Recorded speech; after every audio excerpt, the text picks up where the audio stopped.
Assalamualaikum warahmatullahi wabarakatuh. Selamat pagi anak-anak. Ketemu lagi sama ibu hari ini. Tapi hari ini kita belajarnya antara kelas 4 dan kelas 5 digabung menjadi satu ya. Ayo sekarang anak-anak kita buat kelompok antara kelas 4 dan kelas 5.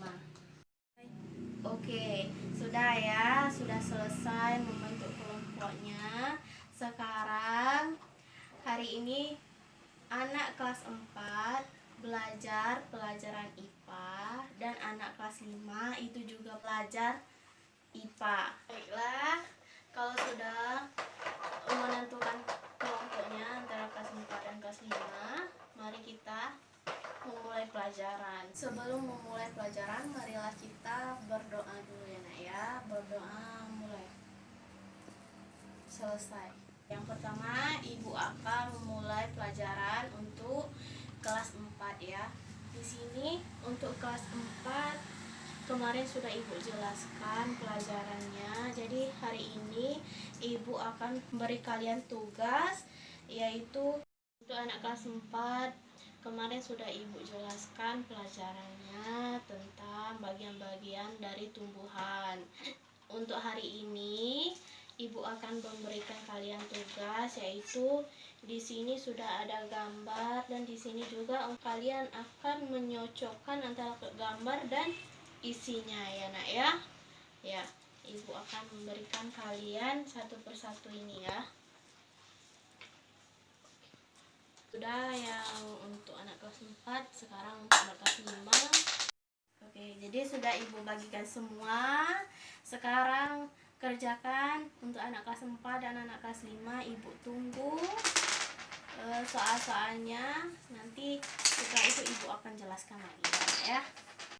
Jadi di sini untuk anak kelas 5 juga ibu berikan tugas, yaitu mengisi kolom-kolom di sini apa fungsi dari organ tubuh manusia di sini ya.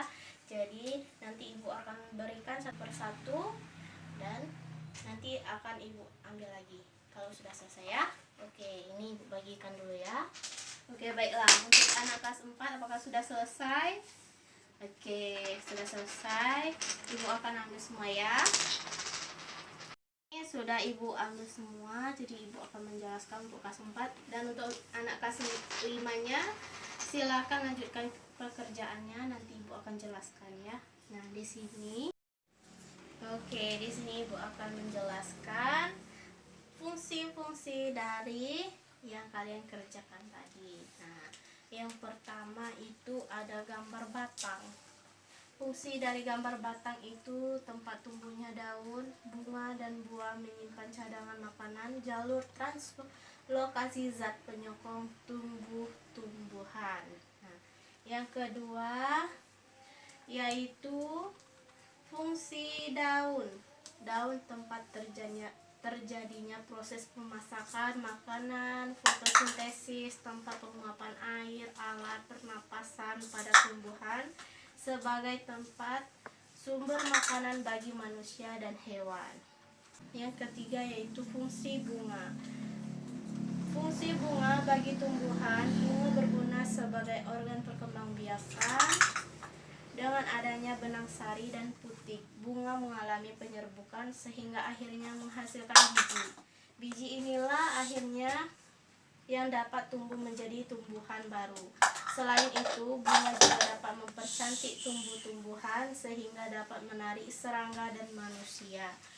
Nah, yang keempat yaitu akar. Akar itu apa fungsinya? Fungsi akar menyerap air dan zat hara dari dalam tanah, menunjang berdirinya tumbuhan, menyimpan cadangan makanan. Yaitu ya nak ya.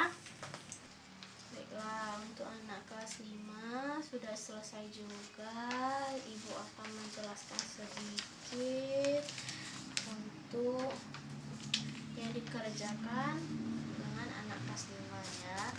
Di sini tadi ibu memberikan tugas yaitu mengisi kolom-kolom di sini, yaitu nama-nama dari organ tubuh manusia ya. Nah, jadi ibu akan jelaskan. Di sini tadi ada mulutnya ya. Yang pertama ada mulut. Nah, organ tubuh manusia itu terdiri dari mulut. Mulut itu berfungsi sebagai tempat masuknya makanan dan dimulainya proses pencernaan. Ya, ini karena di dalam mulut terjadi pencernaan secara mekanik oleh gigi dan kimiawi oleh enzim amilase. Nah, di sini gigi akan menghancurkan makanan menjadi ukuran yang lebih kecil sehingga memudahkan enzim amilase bekerja.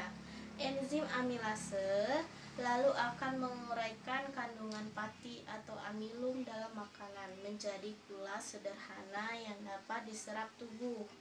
Nah, enzim amilase diproduksi oleh kelenjar ludah. Selain itu, di mulut juga lidah yang akan mengaduk makanan sehingga bisa tercampur dengan enzim amilase. Itu mulut ya, Nak ya. Setelah itu di sini ada kerongkongan. Di sini ada proses deglutisi ya, Nak ya. Faring atau tenggorokan merupakan saluran pencernaan yang menghubungkan rongga mulut ke kerongkongan atau makanan yang ditelan dari mulut masuk melalui faring dan diteruskan ke kerongkongan. Pada dinding kerongkongan terjadi gerakan paristetik, yaitu gerakan meremas-remas yang mendorong makanan menuju lambung. Nah, sudah itu lanjut ke lambung ya, Nak ya. Lambung adalah terjadi pencernaan kimiawi di mana makanan tercerna oleh enzim dan enzim dalam getah lambung yang dihasilkan oleh sel kelenjar dinding lambung. Getah lambung terdiri dari satu pepsin, enzim yang berfungsinya memecah protein menjadi pepton. Dua, asam klorida, asam yang berfungsi untuk membunuh kuman dan bakteri pada makanan dan mengaktifkan pepsinogen menjadi pepsin. Fungsi lambung untuk satu, mencerna protein, dua, menyimpan makanan selama 2-5 jam, 3, mematikan mikroorganisme berbahaya yang ada di lambung karena adanya asam lambung. Nah, setelah melalui pencernaan di lambung, makanan akan perlahan-lahan didorong masuk ke usus halus. Terus sudah dari lambung kita masuk ke usus halus ya, Nak ya. Di sini usus halus merupakan organ pencernaan yang terletak di antara lambung dan usus besar. Bentuknya berupa saluran dengan panjang sekitar 670 cm sampai 760 cm. Nah, usus halus dibedakan menjadi 3 bagian, yaitu duodenum, jejunum, dan ileum ya.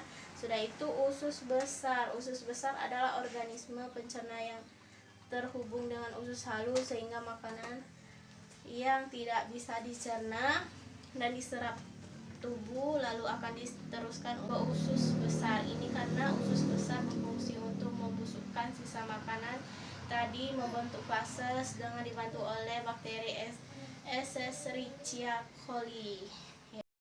Nah, yang terakhir yaitu anus. Fungsi dari anus sebagai tempat pembuangan zat sisa makanan atau fases. Oke, dari sini anak-anak kelas 4 dan kelas 5, kalian sudah mengerti atau belum? Oke, baiklah ya, sudah mengerti semua. Untuk hari ini berasa cukup. Kalian sudah mengerti semua apa yang ibu jelaskan dan apa yang ibu berikan. Soal-soalnya dan penjelasan sudah ibu berikan ya, Nak ya. Jadi sampai di sini pelajaran kita hari ini untuk kelas 5 dan kelas 4. Terima kasih. Ibu akhiri, wassalamualaikum warahmatullahi wabarakatuh.